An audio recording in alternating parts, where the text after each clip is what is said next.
This is Planets and Problems, the astrology helpline by two sisters. We discuss astrology, spirituality, and everything in between. I'm Ayesha. I'm Atalia. I'm a Virgo. And I'm a Sagittarius. And welcome back, everyone. I hope you are well. I hope you're well too.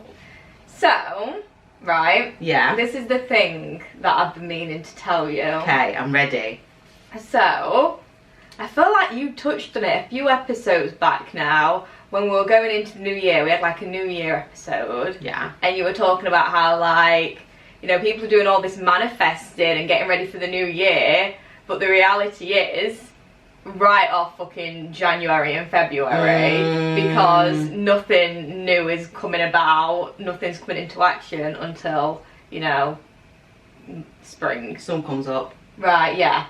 So I was thinking about this, and I actually saw I feel like I saw a TikTok in every Oh no, podcast, I'm the same. but it's so true because I actually, side note, whenever someone ever says, oh, I saw this, I read this, I heard about this, no, they saw a TikTok, so let's just be honest. That's Anyway, I saw this video, this TikTok, and they basically said Western society needs to stop bringing in the new year in the middle of fucking winter.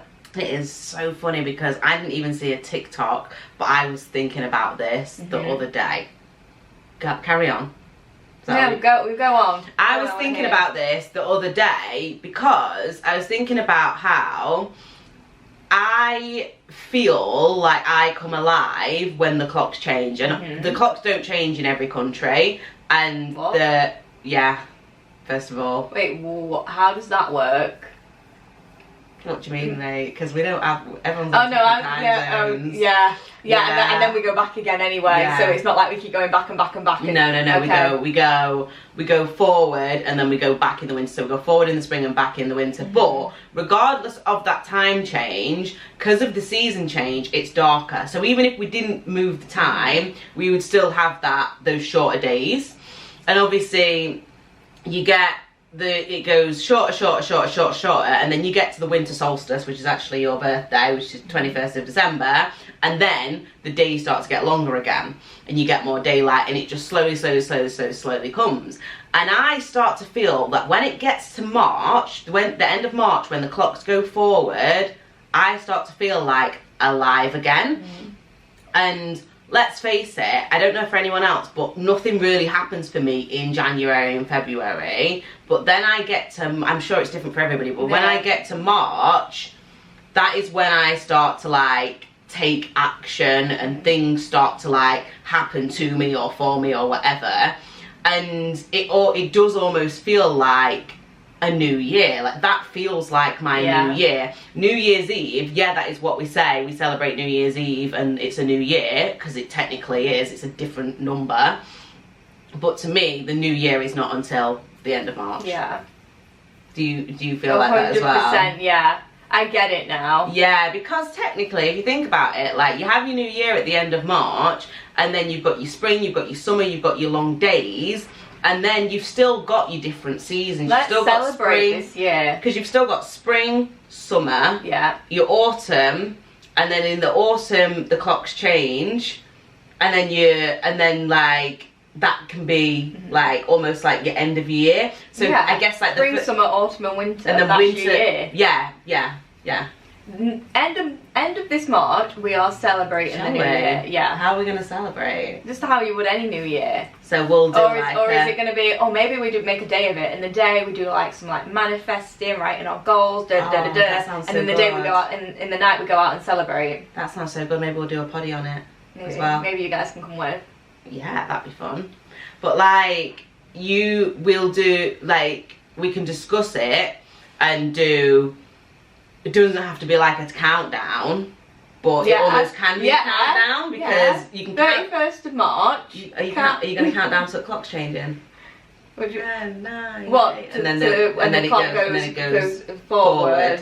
Look at us. So we count down 10, 9, 8, 7, 6, 5, 4, 3, 2, 1. The clock goes forward, and then we're like, Happy New Year! Why is that giving me goosebumps? Yes, same. Because I think we're quite similar in that fucking sun wakes us up. Yes.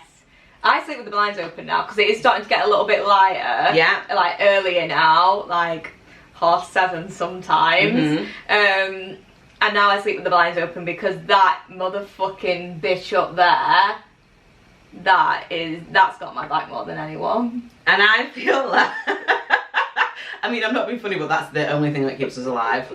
Yeah, literally. Like, put some respect on her name. His. It's definitely his. It's definitely a masculine Yeah. energy. But, especially the aggressiveness of the sun. But the it makes sense. And then I've also even thought about how like the winter's almost like your time for like rejuvenation, and then when spring comes, that's the new year. And then like you'll do all the preparation in the winter for like what you want to do for the year. So at the moment, we're still in the preparation stage. Yeah. It's January, February, we're still in the preparation stage, and then March comes, and that's when stuff starts happening. And I think I said that to you earlier, didn't I? This was off the podcast, that when spring and summer comes, for me, that's when things happen. That's when things change. So I'm sure, it will be different for everyone, but the way it works for me is that, like, if I'm going for a breakup, I'm going for a breakup in summer. If I'm moving house, I'm moving house in the summer. And when I say summer, I mean, like, probably in between March and, so it'll be spring, summer, March and September. That is when like stuff starts happening for me. Yeah, well, just think about what spring actually represents. Yeah. Like new beginnings, new life. Growth, yeah. Yes. And then like even think about like things that have happened in both our lives. When's it happening? In spring. Yeah.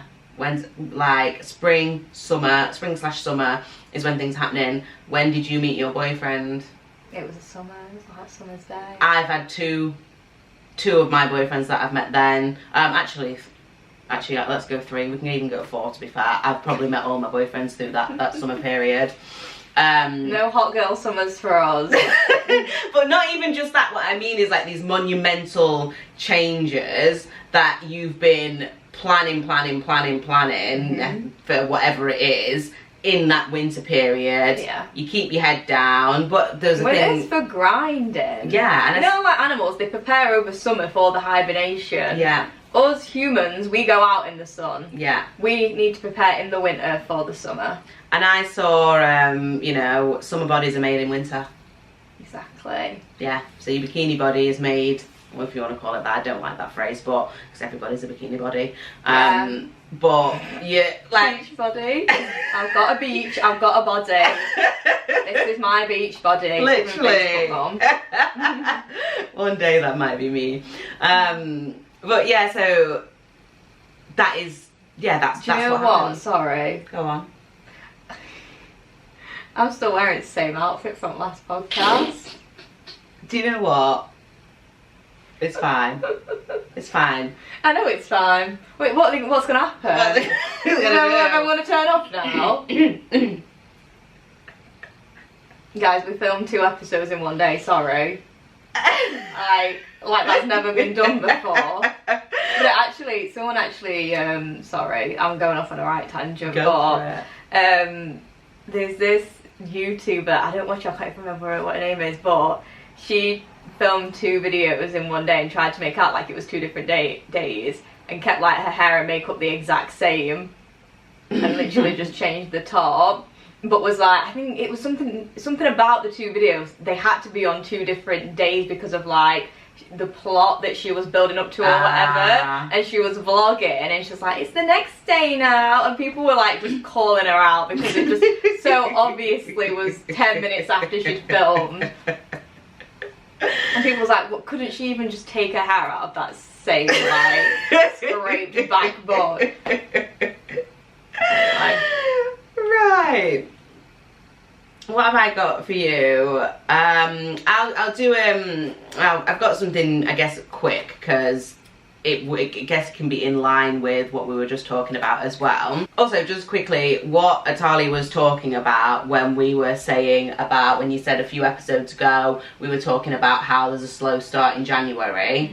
It was to do with the astrological events. So if you want to go and check out our manifesting New Year's podcast episode, that is when you'll hear about that, because yeah, it's just about the astrological events and where all the planets are, is to do with why it's a slow start this year. But just on that same thing, obviously people do vision boards, don't they? Yeah. Now, I have started to create a live vision board, which sounds way more interesting. It sounds way more interesting than what it is, right? But obviously you get all your pictures, can't you? And you can print them off, you can stick them on a board, you can do it online, whatever you want. Well. Okay. Pinterest, yeah. So, I've not made Pinterest. I'm not, you know, I'm not like bringing Pinterest in and like pretending it was my idea. But obviously on Pinterest you can make a board, and Pinterest is the exact place where you can visualize, because kind of the point of Pinterest is that it like everything looks so aesthetically pleasing. And you can get a picture of literally anything on Pinterest. Now I'm not saying like, you know, go and print it off, print the pictures of Pinterest. What I'm saying is create a board on Pinterest, and that can be your vision board, and you can constantly add to it. And then, you know, when you fancy a scroll, go to your board and just scroll on your board and just look at your pictures. Okay. So let's say this year, or I've called mine My Life. I've just called it My Life, as in like this board is what my life looks like. And let's say you want to go on a holiday, then get some pictures of plains and beaches, but obviously the most gorgeous ones that you can find, and then put those on there, but then mix them in with, like, let's say you want to manifest a partner, then what does the relationship look like? So then you can look for like cute couple pics and get that, and then that can be your vision board. And then what, like I'm saying, rather than just having it in front of you, what do we love to do at the moment? Scroll. So then you could have like, let's say you build it up, it's so fun to do, build it up, have like 500 pictures on there, literally over time, of anything. Because let's say you looking at cute couple pics, you might find 15 cute couple pics type thing, and then like you can do it from working, so where do you want to go, what do you want to do, blah blah blah blah, all those pictures on there. And then sometimes, every so often when you feel like it, just sit and scroll down the board and look at those pictures. You could even do like a TikTok one, do a private playlist on TikTok, get all the like couples TikTok videos, make an edit, and post them privately, and you can just scroll through them. Oh my god, that is actually a good idea as well. If you know, your attention span is truly full, then try that one. But yeah, I thought that was a good idea, because I did it the other day and I was like, this is really easy. It's almost like a lazy vision board. Yeah. Because you're on Pinterest, you've not got to go and print the pictures off, you've not got to be copying and pasting. You can literally just type in whatever picture it is you want, have fun looking through. Or let's say you want to get married and you want your wedding to look a certain way, for example, you can do that. You can go on there and find, you know, the pictures of the type of wedding that you want and do that. And it's fun because it's easy, because you can just Google wedding pictures, cute couple pics, whatever it is, beach, Maldives. You can Google it on there, not Google it on there, search it on there. Gosh, not an ad for Google. Google's not involved. Google is not involved. I wish they were, that'd be great. But you just search it for whatever it is and then put it on there. And I think that is like lazy manifesting. I love lazy manifesting. Don't know how I feel about lazy manifesting. Don't know about that term. What I mean is that it's the exact same intention that you're using, it's just an easy way, rather than having to like go and find all these pictures, search for them, copy them, paste them, print them out. So when I say lazy manifesting, that's what I mean. Another way to lazy manifest, which is going to be, it's a whole other topic and I won't go into it too much. And I've mentioned slightly before, subliminals, that's lazy manifesting. Yeah, that is lazy manifesting. Yeah, so, but yeah, shall we go on to our affirmation of the week? Feel the feeling, but don't become the emotion. Witness it, allow it, and release it. One more time. Feel the feeling, but don't become the emotion. Witness it, allow it, release it. So that could be, like something really stressful has happened at work. Thank you. Welcome. That could be something really stressful has happened at work. Okay, feel the feeling of being stressed, but don't become stressed. So be like, oh right, this is really stressful. This is making me feel stressful. Let me feel the feeling of the stress, but don't become stressed. Yeah, it's kind of like the whole thing, like, you are not your thoughts. Yes, yeah. Kind of thing. Just observe Yeah. what's going on. I've been good at that with work. I wish I could apply it to every aspect of my life, but with work, I work in retail.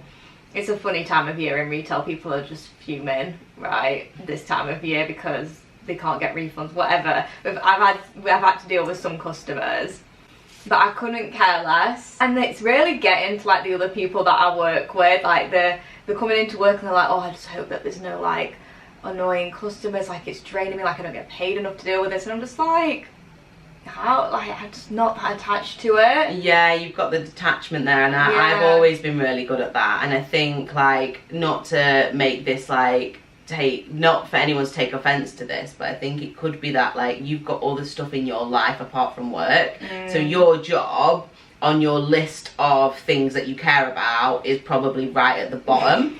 And it's not that you don't care about your job, it's just that you've got a partner, you've got friends, you've got other things that you do, you've got your own business, you've got so many other things that work is just one of those many things. Whereas the people that don't have as many things, it's gonna impact them more emotionally because they don't have as much to think about and to consider. Yeah, true. So like when you get out of work, you're not thinking, oh, I don't want to go in tomorrow because the customers. You're thinking about the rest of your actual life. Yeah, true. Yeah. That could be it. But yeah, great AF. Okay, let's go on to the questions. I've dated, right guys, we're on to the questions segment of the podcast. Right into planets and problems if you would like to participate. I've dated 2 Aquarius people and Jesus take the wheel. They were the only 2 people I gave a second chance after they cheated on me. And they cheated again. Don't date an Aquarius if you want to be mentally stable. I'm probably going to let you take this one, but are Aquariuses up themselves? That's my question for you. Right, okay. This is something I've learned about Aquariuses. Right, I'm with an Aquarius, okay? My boyfriend's an Aquarius, but him aside, okay? Just put him to one side, but this is apparently the consensus with male Aquariuses, that they are just so laid back and don't give a shit, basically. Right. They're very like, and I've mentioned it before, there's literally a song about it where it's like, I can love it, I can leave it. And it's saying about how Aquariuses, they can, you know, they might love someone and they can be in love with them, but if that person leaves them, then they can leave them, kind of situation. So they're detached, they can detach. Yeah. And Aquariuses are so different from one another, but also alike in a weird way, because they're also non-conformist. They like to be unique, don't they, and not just conform to whatever society expects them to conform to. So they're all unique, which makes them all the same, but they are all different. Exactly what I'm trying to say. And because they're so different, obviously a lot of people in traditional society grow up, find a partner, get married, have kids, whatever. Aquariuses, they aren't thinking like that. They might have that, they might go on to do that, but that's not like a priority in their life, that's not a goal of theirs. So I don't think they take relationships as serious as what a lot of other people do. Then, in the nicest way possible. You've got to think from a point of view of, because this person saying don't date an Aquarius if you want to be mentally stable, and I've just realised I said I would mention in this podcast about people, certain types of people triggering you, and I'll do it in the next one, I promise, but it's just long. But a little bit of it here in terms of zodiac signs is that your question should be, why am I attracting Aquariuses? Or why am I attracting people that cheat on me? Because this is a harsh truth, but when something happens to you over and over again, as an adult, you've got to think, why is that pattern being created? So if someone's cheating on you over and over again, stop thinking like the victim of, oh, I'm being cheated on, this is so horrible, all these people, all these star signs are horrible, or all these men are horrible, whatever it is, all these women are horrible. Stop thinking like that. Think, what am I doing to recreate that pattern? What am I doing to attract those people? I'm not saying you're doing anything wrong in the relationship. No one deserves to be cheated on. But what are you doing to attract those types of people? Because I 100%, when I think about the people that I have been in relationships with up until now, they are all different, but there are traits that are exactly the same in all of them, and the relationship ends up going the exact same way every time. So you've got to think, is that me or is that them? Because I am the common denominator. Yeah. So you're the common denominator of being cheated on. Mm-hmm. So what are you doing, and what energy are you putting out there to attract these types of people, and what are the characteristics of these types of people? Now, if they are an Aquarius, then what is it about Aquariuses that that's making you attracted to them in the first place? You know, these are the questions that you want to ask yourself. And yeah, you might just want to try and attract a different type of person. If stability is what you're after, you're not gonna find it in an Aquarius. No. Or any of the Isas. Don't be looking for a Taurus. Don't be looking for a Sagittarius. Try something else. Maybe a Virgo. There you go. But then Virgo, you might be bored with a Virgo. So, you know, you've got to, and that's where you've got to think, like, what is my, what's the word? Not trauma, but what do I need to work on about myself, is what we're thinking. So, next one. Oh, I love the way this is worded. Okay. Male Taurus paired with a female Leo. I've seen mixed opinions on the relationship, with it being a good pairing and others saying it being a bad pairing. I think it's one of those ones where it could or it couldn't. Like, I don't think, like, there's certain signs where they're either compatible or they're not compatible. This is the one where it could go either way, I think. I think Taurus might be one of the more fun earth signs. So I think there might be, out of all the earth signs, if I was going to put earth signs every episode. I am an earth sign, I'm allowed to. But if I was going to put an earth sign with a fire sign, it's going to be the Taurus. Yeah. Okay. Yeah, like Taurus is the fire sign out of the earth sign. Yeah. The fieriest. Yeah, it's only a little spot, but it's way more than the others. Yeah, I guess so. It's in your head again. What is it? It's just fluff from your jumping. Oh.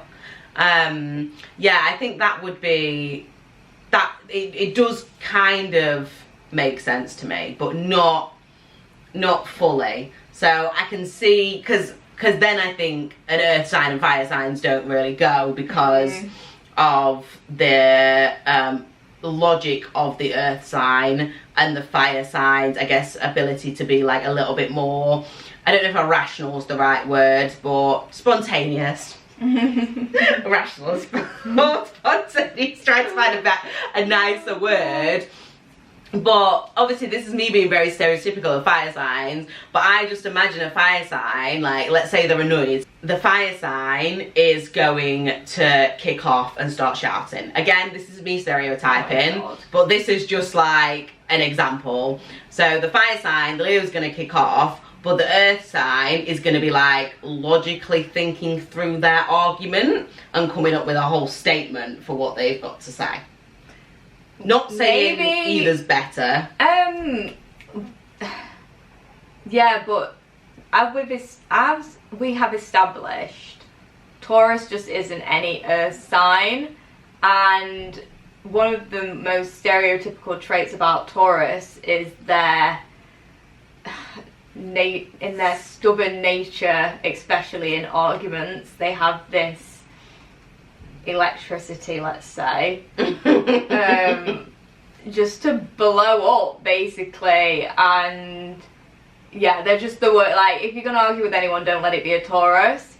So I think, as much as, you know, Leos have this fieriness, I feel like Taurus have more when it comes to like confrontations and wow. So this whole thing is going to go up in flames, isn't it? Yeah, but again, I'm not against it. I'm not against it, because if anything, the people like that should be together. Yeah, we can handle it. Yeah, because I could not handle. No one's giving anyone any trauma. Yeah, I can't handle like somebody shouting at me or and it's not even shouting at me, but shouting during the argument. I cannot deal with that at all. But some people can, and some people are like that. So put them people together and don't get me involved.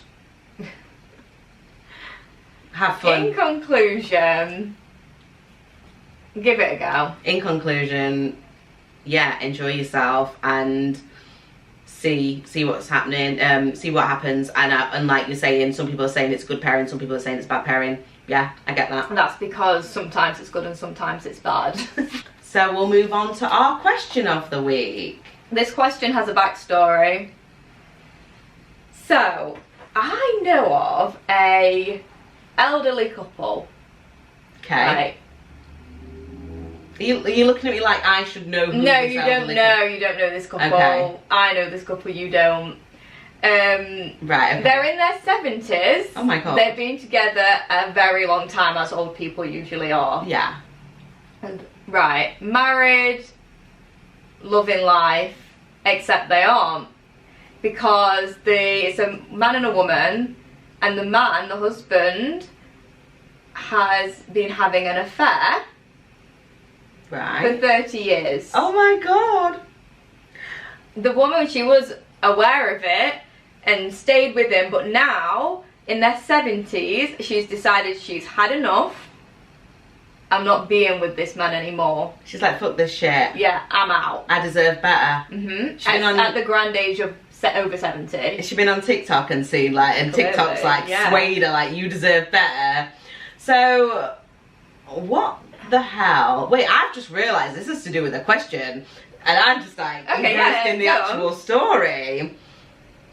So, she found out about the affair. When did she find out about the affair? I'm not 100% sure, Was but it she's known recently that it's like cheated before. Right. And like forgiven, you know, it's not going to happen again, and then it's happened again. Right, okay, but this person's been having the affair, this specific affair for 30 years. No, I think it's been like multiple different people. Oh, okay, so they've been having always affairs. been a player. They've always been a player. Born a player, they're going to die a player is essentially what this man is thinking well into his 70s. Gosh. And this man, oh my gosh, it's just a little, like, it's just a granddad, like, it's an old man. What is wild about this is, like, just from a spiritual element, because I see things from a spiritual point of view, don't I? But I just think, gosh, what is this couple's karma? For them to be together this long in this lifetime, and for him to be doing this to this person, what is their karmic relationship here? Like, what's going on? But that is a very interesting story. So the 70-year-old woman's decided, fuck this, I'm off. Gosh. My question to you is, would you do the same? Probably. Yeah. You've got maybe 10 years or less left of your life, okay? And you're with this person, you're settled with them, you're comfortable with them, you've been with them for a very long time. This person, you know, you live and breathe them, it's all you know, you're comfortable with them, you know, you're partly financially dependent on them as well. You've, you know, put up with this affair for so long, and now you've got to a point where you've only got so many years left of your life, and you're hitting a wall with it. Are you leaving, or are you seeing the rest of this relationship through till you die? One thing you know about me is I am not afraid to start again. 70. I know, and a lot of people would see that the point of view that you going, oh, it's 70. A lot of people would see it that way. I genuinely know somebody that is younger than that and is continuing in a relationship that is like probably Going to end up that way. no. What I'm saying is, I know somebody that's younger than that won't start again. That is in that situation. That's way younger than that and won't start again. So there's people out there that are so scared of starting again, and they'd rather be unhappy with what they've got than start again, because it's harder to start again than, when I say start again, I mean create a new life for yourself. That doesn't necessarily mean find a new partner. It's just create this new life for yourself. And from someone that's had multiple relationships at this point and has had to start again each time, and the relationships have been serious, so I've had to like come out of that relationship and build a new life for myself. It is so hard to do. Even when you've done it before, it is so hard to do. So I can understand why someone wouldn't want to do that, but for me, I would be, because the way I see it is like, right, you've got 10 years left. Like, you might have 1 year, you might have 10 years, but if you're not happy, I know for a fact that when you come out of that relationship and you start to build your own life, the happiness that you feel, the freedom that you feel is amazing. And it is not just because you're young that you feel that freedom, because I feel that freedom. I felt that freedom at 21, and now I'm 28, and coming out of my relationship last year, I still felt that level of freedom. So I think even if you've only got 10 years left, those 10 years can be spent exactly how you want to. And people make sacrifices in relationships because, and there's absolutely nothing wrong with making sacrifices and compromises. So for example, let's say all your life you have wanted to live in a penthouse flat, but your old man, first of all, he's old now, he's not getting up them stairs, and the lift makes him nauseous. And even 50 years ago, he wasn't bothered about living in a flat. He's always wanted a house. He's always wanted to live in the countryside. That's a specific example, but you will have those types of things in your relationship, and your partner will have those types of things in your relationship. It's just a sad fact. You make a compromise on the life that you want to build together. Yeah. But when you're then single, you can then do that thing. You can finally get to do the things that you deep down in your soul wanted to do. And when you've only got a bit of life left, you may as well do it. That's your opportunity to actually do it, because you want to be laying on your deathbed thinking, oh my god, I wish I'd spent the last 10 years on the beach, but I'm actually here. I actually spent it here with this man who makes me unhappy, cheats on me all the time, blah blah blah, when I could have just actually like sacrificed some money and gone and spent 10 years on the beach. And you know what, don't even fucking get divorced. What's the point? I wouldn't even bother getting divorced. Yeah, I don't know if they are getting divorced actually. They're definitely separating now. Whether they'll go through with the full thing, because what's the point? Would you stay or go? Don't know. Depends how bad it got. Depends whether you're happy day to day. Because if you can just ignore the cheating, because it sounds like if you've known for a little bit of time, you've been ignoring the cheating. Yeah, there's so many factors to it. I could like forget about the affair. I genuinely think I could like put that to one side. But when you're taking all the factors, the financial burden, and then there's like your own health, like, are you fit to now do all these things? Yeah. There's so much to it that you've got to consider that I honestly don't know what my answer would be. I'd like to think that I would, and I don't know. I think I'd like to think that I wouldn't end up in that situation, and that if it did get like that, I would leave sooner. One thing I don't understand about people that stay with people that cheat, probably knowing deep down they're going to cheat again, but stay anyway, but kind of accepting they're going to cheat again, because this person, you're not leaving, you want to be with this person. What I don't really understand is, like, why don't you then suggest an open relationship? What, at the grand age of 70? Because you have to remember, mate, this guy's bits are working, that's why he's managing to have these affairs. You don't just stop having sex one day. But I don't understand. His hearing's really bad as well. But I'm just saying this about any age is what I don't understand. Yeah, because these people, the person that you're with, if he's constantly cheating, is clearly not in a monogamous relationship. You're in a monogamous relationship, but your partner is not in a monogamous relationship. Say like everything else was alright, and they just couldn't help but cheat on you every opportunity they got, and you're 70 now, and it's still happening. I'd have been saying it before that. But this is the situation you're in. Yeah. And you're like, for God's sake, they've cheated on me again. They told me they wasn't going to do this. Oh my God, my life partner is hurting me. Yeah. Would you then be like, right, let's make this an open relationship? Yeah, because I think, and I'd give that advice to anybody that can hack it, because I think that you will find your true answers when you do that, and this is why. Pretty much every relationship I have had, I have said to my partner, if you want to sleep with someone else or go on a date with someone else, that is fine, just let me know. Like, I'm not saying go out there and start, you know, randomly dating, but if you met someone that you felt like you had a genuine connection with and you felt like you were going to cheat anyway, come and tell me and I'll let you fuck them. We're going to be together forever. So come home and tell me. Now this is where it poses the issue. Most people are actually cheating for the excitement of cheating and keeping the secret. Yeah. When you take that away, the idea of cheating is well boring. If you actually think about it, yeah, because say if you sleep, especially if you like sleeping with somebody else, like they don't know your body unless like your original partner, you're not attracted to them anymore. Yeah, or, it wasn't working. Yeah, yeah. Otherwise, it's not going to be as good. It's not going to ever be as good. No.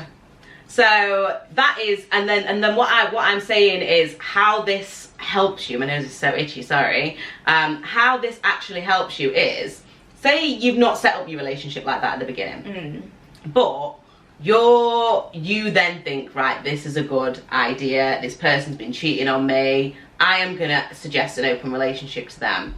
If they say no, you know that first of all they're never going to stop cheating on you, and they're only doing it for the excitement of cheating. And also they've got no respect for you, because it's probably because they don't want you to then go out there and sleep with other people. Yeah. So yeah, I think that is a good way. It's a good test.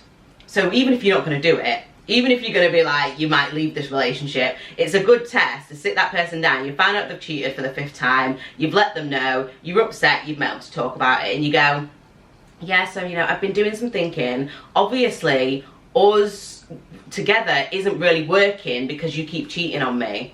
So it's not working, you keep texting other people, blah, blah, blah, blah, blah. So I was thinking, why don't we go into an open relationship? We can come up with some rules. You can take a few people out on dates. You can text whoever you want. You know, you can have that flirty conversation, and you can sleep with certain people as long as you're safe. And as long as obviously I know about it, you know, we can do this. So we just let each other know, and I'm going to do the same. They turn around and say no. They literally want to have a non-monogamous relationship, but they want you to be monogamous. Yeah. And they want to have their cake and eat it. And my opinion also, for you, if you're staying with someone that is cheating on you, but you want them to be monogamous and stop cheating, you're an idiot, because you are with someone that isn't monogamous. So you need to find somebody that is actually monogamous, because just because monogamy isn't necessarily it's not necessarily just something I decide to be, it's something that you are. Yeah. So you deep down might just be a non-monogamous person. That might be like, you might not identify as that, but that's what you are.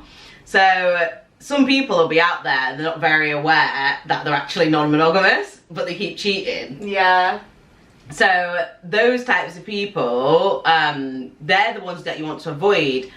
don't even, at this point, don't even really make it about you. They're non-monogamous. Okay, I'm gonna go and find someone that's monogamous because I want someone that's monogamous. And we're not talking about the people that cheat, just the ones. Yeah. You know, people make mistakes, end up in situations, get drunk, whatever. Yeah. This is people that are serial cheaters. Yeah.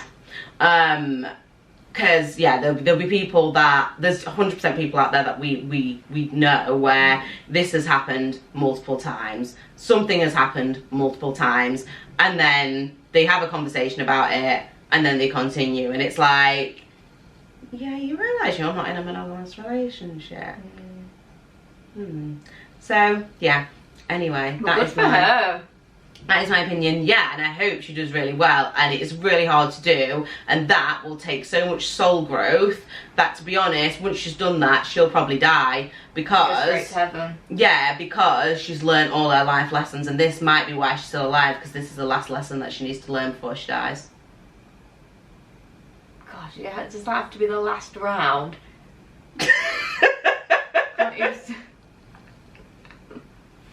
How much suffering can you take before we let your soul rest? Yeah. Oh my god. Well, no, the last round is basically like, you should have left 30 years ago. That, you know, and then learn to leave. Yes. And then go. Yes. Okay. Yeah, fab. Well, thank you for listening, everybody. This was Planets and Problems. I'm Ayesha. I'm Atalia. I'm a Virgo. I'm a Sagittarius. And we'll see you next week. Bye.